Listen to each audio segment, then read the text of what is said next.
Bienvenidos a Filosofía Fundamental. Esto que llamamos realidad es algo así como el problema de nuestro tiempo, nos aparece una y otra vez, tanto en los problemas de orden social. ¿Quién diría que hoy no tenemos una profunda crisis de realidad en el momento de lo social, pero también pues en el momento de lo artístico y otros, de lo poético, etcétera, incluido entre otras también por supuesto el de la ciencia? Esta idea de la cohabitación, ¿no? El habitar junto con otros esto de lo real. Porque en última instancia, si se me permite, lo que el filósofo estudia en una u otra manera es lo mismo, aunque de otra manera, que eso que estudia el físico, el químico, el biólogo, el historiador, el sociólogo, etcétera. De modo tal que habitando todos en lo real, pues resulta que estando todos en ello, pues lo cohabitamos. En este texto nuevo de Filosofía y Realidad, Metafísica Físicamente Responsable, y en la página 475 digo lo siguiente, para hacerme cargo de mis propias palabras. En su Degenerazione e Corruzione, uno de sus libros más físicos, Aristóteles, ya en el siglo IV a.C., ya advertía que solo quienes habitan lo real, ¿no? Él decía, quienes habitan lo real, enoikisasi entois physikois, quienes habitan en lo físico, en lo real, son capaces, dice él, de atender el dar de sí de las cosas, decía él, ton hiparjontos ontas, ¿no? El dar de sí, el hipargen, el surgir de las cosas. Quienes habitan lo real, dice Aristóteles en ese libro, digamos, muy científico, si se quiere ver así, son capaces de atender, de teorein, de poner la vista, de atender, de teorizar el dar de sí de las cosas. Quizás sea este nuestro siglo donde tal advertencia cobra más actualidad que nunca. Imbuidas entre realidades cada vez más volátiles, a la vez que complejas, ciencias cada vez más sofisticadas, fenómenos cada vez más enrevesados, situaciones límite cada vez más escaladas. Hoy en día, la inteligencia humana se encuentra en una situación sensiblemente crítica respecto de lo que fue en otros tiempos. Hoy tenemos una situación muy peculiar. Nuestra situación intelectual es crítica en particular. Ya no estamos en posición de sostener una razón pura.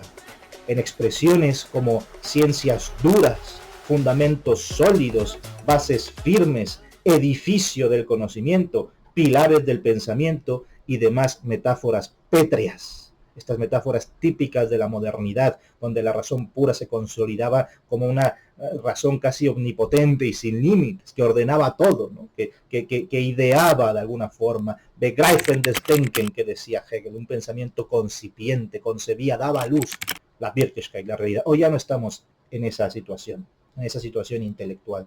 Ahora, más bien, la inteligencia humana, por supuesto, se encuentra frente a sí misma como lo que más modesta, pero también más auténticamente ha sido siempre, a saber, aprendiz, maleable, plástica, líquida, falible, en definitiva, humana. Claro, no es el pensamiento de Dios, como decía Hegel, antes de la creación, vor der Erschaffung, antes de la creación, no. Ya estamos de alguna forma, somos criaturas, por seguir con esa metáfora, y desde ahí es donde tenemos que pensar. Pensamiento, inteligencia humana. Sin los ropajes, pues, de una potencia absoluta, la persona humana concreta, anda a tientas entre una realidad dinámica que siempre estuvo sitiándola sensiblemente. La realidad siempre nos ha estado sitiando, ubicando, poniéndonos en nuestro sitio, y al mismo tiempo promoviéndola. Claro, no solamente nos ha limitado de alguna forma, también nos ha promovido. Al contrario de lo que se creyó en la modernidad, la razón no ha sido espontánea, se genera por sí misma y tiene ese dinamismo propio, más que dinamismo, esa lógica propia. No, más que una lógica propia, lo que tenemos es un dinamismo arrastrado por habitar lo real. Así, con esa inteligencia realmente sitiada y en esta realidad humanamente intervenida, porque claro que la realidad no es lo que es independiente de nosotros, estamos ya in medias res y por tanto esa realidad está humanamente intervenida. Los problemas, pues, emergen desde un horizonte genuinamente nuestro, aquel en el que hemos caído en cuenta de que la marcha de la razón no es solo lógica, no es solamente de logos, sino también histórica, una marcha impelida físicamente por la presencia física de nosotros entre cosas, impelida físicamente por la realidad de lo real. tenemos ese arrastre de la realidad por estar incardinados en lo real, lo cual, como digo, no solamente nos ha limitado, sino nos ha liberado, nos promueve a más realidad, a pensar más. Es una marcha la razón. La razón no se trata de tener la razón, sino de alguna forma de ejercerla, de tener esa marcha gerundiva, no solamente lógica, sino históricamente también. Valía, pues, preguntar, ¿tenemos las herramientas para acudir a nuestra era? Como dice el poeta cubano, la era está pariendo un corazón y hay que acudir, pues se cae el porvenir. Ahí tenemos que estar, acudiendo, como decía también Ortega, no ser de alguna forma un espectador, pero no en el sentido pasivo de la palabra, sino estar siempre atento a la situación intelectual. Y ahí tenemos que estar. Y entonces la siguiente pregunta es, ¿estamos a la altura de la efervescencia epocal? Habitando in medias res, nuestra actual filosofía habrá de verse sensiblemente modificada. No puede ser ya la filosofía de la modernidad, la filosofía típicamente occidental. Mas esto, lejos de suponer una situación terrible como de pérdida, ¿no? Tenemos ahora una razón débil. No, no es una razón débil, es una razón humana.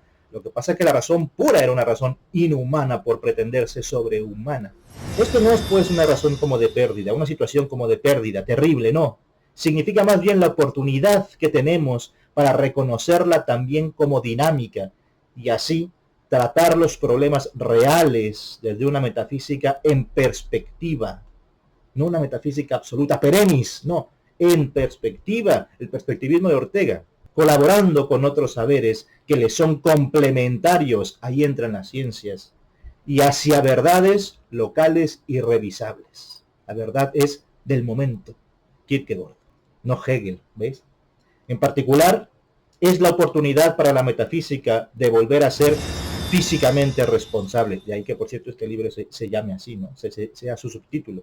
En el magno esfuerzo que es vislumbrar el mare magnum de lo real y entender nuestro lugar en él. Esto es, de cohabitar el mundo, de cohabitar lo real, enoikisas y entois físicos, los que habitan en lo real. Si para el siglo IV, antes de la era común, habitar lo real ya era una exigencia, por eso lo decía Aristóteles, para nuestro bien entrado siglo XXI es un asunto de responsabilidad ineludible. Ineludible. Ya no es simplemente tendríamos que estar a la altura de los tiempos, no. Hay que estar a la altura de los tiempos. Y esto es el llamado de nuestra actual filosofía. Esto fue Filosofía Fundamental.